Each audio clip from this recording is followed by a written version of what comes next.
If you've ever walked outside and seen tomato plants covered in thick green leaves but very few tomatoes, you're not alone. The same thing happens with cucumbers that produce flowers but no real harvest, or pepper plants that stay small for weeks even though they look healthy. Many gardeners spend an entire season waiting for bigger harvests, while others suddenly notice stronger growth and more fruit in as little as 7 to 10 days. The surprising part is that many struggling plants are not being underfed at all. In many cases, they are actually being overfed. That sounds backward at first. Most people assume weak harvests mean plants need more fertilizer. But after years of watching backyard gardens through spring heat, summer storms, dry weather, and changing soil conditions, one pattern appears again and again.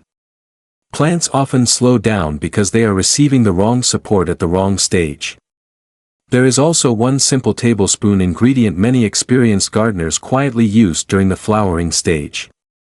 It is not expensive. It is not complicated. And it does not require constant work in the garden. If this feels confusing, you're not doing anything wrong. Most gardeners were never taught when plants actually need feeding the most. Plants change their needs as the season moves forward, and many healthy-looking gardens begin struggling right at that point. The surprising part is not just what this fertilizer does. It's when it's added. Before explaining why this happens, it helps to understand what many plants are actually doing beneath those large green leaves. One of the most common gardening mistakes starts with good intentions. People want strong plants, so they feed them heavily early in the season. The leaves become dark green. The stems grow tall. Everything appears healthy from a distance. But then something strange happens. Weeks pass, and there are still very few tomatoes, cucumbers, or peppers forming. This happens because plants do not only need help growing leaves. At some point, they must shift their energy toward flowers and fruit. If too much nitrogen stays in the soil during that stage, the plant keeps focusing on leaf production instead. In simple terms, the plant becomes too comfortable growing larger instead of reproducing. Tomatoes are especially known for this. They can grow thick and beautiful while quietly delaying fruit production. Cucumbers may produce vines that spread quickly but struggle to hold on to flowers. Pepper plants may remain green and alive without putting much energy into peppers themselves. This confuses many gardeners because the plants do not look sick. In fact, they often look very healthy. But healthy leaves do not always mean a productive harvest. This is why experienced gardeners often observe plants differently. They pay attention to flower color, fruit size, and stem balance instead of only looking at leaf growth. Over time, they learn that a calm, balanced plant usually produces better than a heavily pushed one. And this is why many gardeners accidentally delay their harvest without even realizing it. As the season continues, another important change begins inside the plant. Early in spring, most vegetables focus on roots, stems, and leaves. But once flowers appear, the plant enters a different stage entirely. Now it must support pollination, fruit formation, water movement, and seed production all at once. This is often where gardeners notice sudden slowdown. Tomatoes may stop setting fruit during hot afternoons. Cucumbers may drop flowers. Pepper plants may seem frozen in place for days or weeks.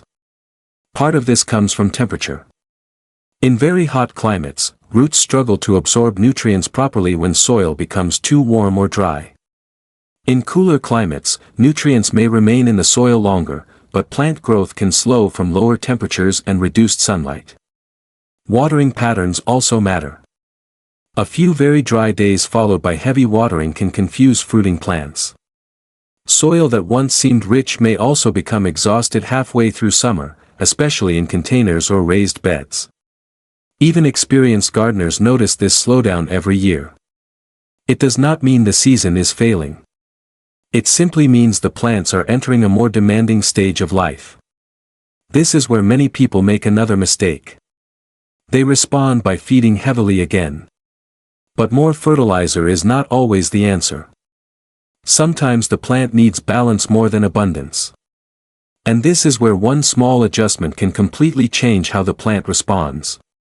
For years, many gardeners searched for complicated fertilizer mixes with long ingredient lists. But the ingredient experienced growers quietly pay attention to during flowering season is often something much simpler.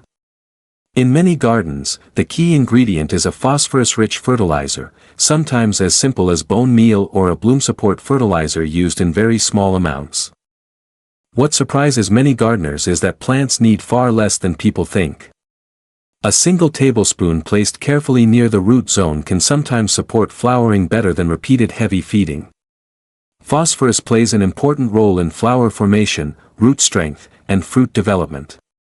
Unlike nitrogen, which pushes leafy growth, phosphorus helps the plant shift energy toward reproduction. That means flowers, fruit, seeds, and stronger root activity. This is why experienced gardeners often become more careful with feeding as the season moves forward. Instead of adding large handfuls of fertilizer, they make smaller adjustments and then observe how the plants respond over several days. The answer also surprises people because it feels too simple. Many expect secret combinations or expensive products. But healthy gardening often works quietly. Plants usually respond best to steady conditions and gentle support. Sometimes a small tablespoon added at the correct stage creates a noticeable difference because the plant was not starving. It was simply missing support in one important area. And once gardeners begin understanding that difference, they often stop overworking the soil entirely. The reason this simple fertilizer works better than heavy feeding comes down to how roots absorb nutrients. Plant roots are surprisingly sensitive. They prefer steady moisture, balanced minerals, and space to breathe. When too much fertilizer enters the soil at once, roots can become stressed instead of strengthened. This is especially true during warm weather. Heavy feeding can create salt buildup around roots, making water movement more difficult. The plant may respond with curled leaves, blossom drop, or slowed fruit production even though fertilizer was added with good intentions. A slow and steady feeding approach works differently. Small amounts allow the plant to absorb nutrients gradually without overwhelming the root system. This creates a calmer balance between growth and fruiting. Tomatoes often respond well to this balance. Cucumbers usually recover faster from flowering problems when nutrients remain steady. Pepper plants, which naturally grow more slowly, often benefit from gentle support instead of aggressive feeding. There is also an important caution here. More fertilizer does not automatically create more vegetables. In fact, too much phosphorus can interfere with other nutrients over time. The goal is not constant feeding. The goal is balance. That is why many experienced gardeners use very small amounts and then wait. Observation becomes more important than action. But timing matters even more than the ingredient itself. Many gardeners apply fertilizer too early. At the beginning of the season, plants mainly need support for roots and leafy growth. But the important shift happens later, often around the time flowers first appear or tiny fruits begin forming. This is when plants quietly become hungry for a different kind of support. One important timing window happens after transplant recovery. Once the plant settles into the soil and begins producing flowers, its energy demands change quickly. Another key moment happens when the first tiny tomatoes, cucumbers, or peppers begin forming. At this stage, the plant is working much harder than it appears. There are also visible signs gardeners can watch for. Pale flowers, blossoms dropping too early, slowed fruit size, or healthy leaves with very little harvest often point toward this transition stage. Many gardeners assume the plant is weak when this happens. But often the plant is simply changing priorities. It is no longer trying to become bigger. It is trying to reproduce successfully. This is why careful timing matters more than constant feeding. A small amount added during the flowering and fruiting stage often supports the plant better than large amounts added earlier in the season. The plants were never weak. They were simply entering a different stage. And once gardeners begin recognizing that stage, the entire garden often becomes easier to understand. One of the most interesting things many gardeners notice is what happens after reducing fertilizer instead of increasing it. At first, this feels uncomfortable because people naturally want to help struggling plants by doing more. But plants often respond differently than expected. Tomato plants may produce fewer giant leaves but begin setting more fruit clusters. Cucumbers may hold on to flowers longer and produce straighter fruit. Pepper plants may grow more slowly above ground while quietly producing thicker, healthier peppers. Part of this comes from balanced stress. Plants are living organisms. When conditions remain slightly balanced instead of overly rich, many vegetables begin focusing more energy on reproduction. Older gardeners often notice this naturally over time. They stop reacting to every small change in the garden. Instead, they observe patterns calmly. They water steadily, avoid sudden fertilizer overload, and allow plants time to adjust. This gentler approach also helps reduce physical strain. Gardening becomes less about constant labor and more about understanding rhythms. Small observations replace endless correction. Sometimes healthier harvests come from stepping back instead of doing more. Different vegetables also respond differently to feeding and weather. Tomatoes usually prefer steady support throughout the season. They enjoy consistent watering and moderate feeding once flowering begins. Large swings in moisture or nutrients can lead to splitting fruit or blossom end problems. Cucumbers react quickly to stress, especially water stress. Even a few hot dry days may reduce production temporarily. In humid climates, cucumbers often grow quickly but may struggle with mildew. In dry climates, steady watering becomes more important. Pepper plants move at a slower pace. Many gardeners worry when peppers seem small for long periods. But peppers naturally take their time, especially during cooler nights. Once warm weather settles consistently, they often begin producing more steadily. Container gardens also behave differently from in-ground gardens. Soil inside containers dries faster and loses nutrients more quickly. Seniors gardening on patios or smaller spaces may notice they need gentler but slightly more frequent support compared to large garden beds. But slower growth does not always mean unhealthy plants. Sometimes the plant is simply adjusting to temperature, moisture, or seasonal changes. This is why comparison can become misleading in gardening. One neighbor's tomatoes may grow faster because their nighttime temperatures stay warmer. Another garden may produce later because the soil holds moisture differently. Observation matters more than speed.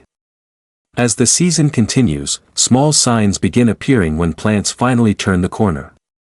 Flower color may deepen slightly. Stems may feel firmer. Tiny fruits may begin staying attached instead of falling away early. These changes are often gradual. Many gardeners miss them because they expect dramatic overnight results. But healthy gardens usually improve quietly. Tomato clusters may begin forming more evenly. Cucumbers may start appearing more regularly instead of all at once.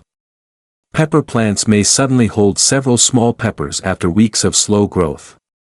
This is where observation becomes one of the most valuable gardening skills. Instead of rushing toward more fertilizer or more watering, experienced gardeners pause and watch patterns carefully. They notice how plants respond after cool evenings.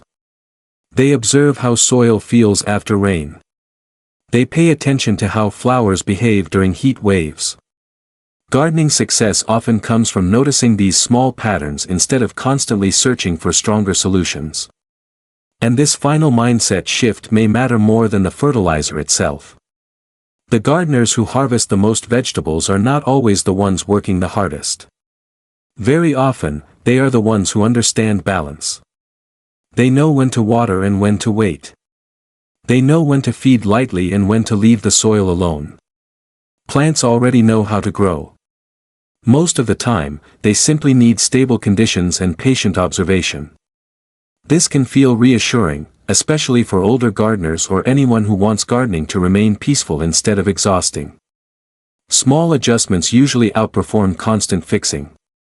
A calm routine often creates healthier gardens than endless intervention. If you're comfortable sharing, I'm curious how often you feed your tomato or pepper plants during summer. Many gardeners discover their routines change over time as they observe their plants more carefully. One of the quiet lessons gardening teaches is that nature rarely responds well to force. Strong harvests often come from balance, patience, and timing instead of constant effort. The healthiest gardens are usually not the busiest ones. Sometimes one careful tablespoon does more than an entire season of overworking the soil. And sometimes the garden improves when we simply step back and observe. Do less. Get more.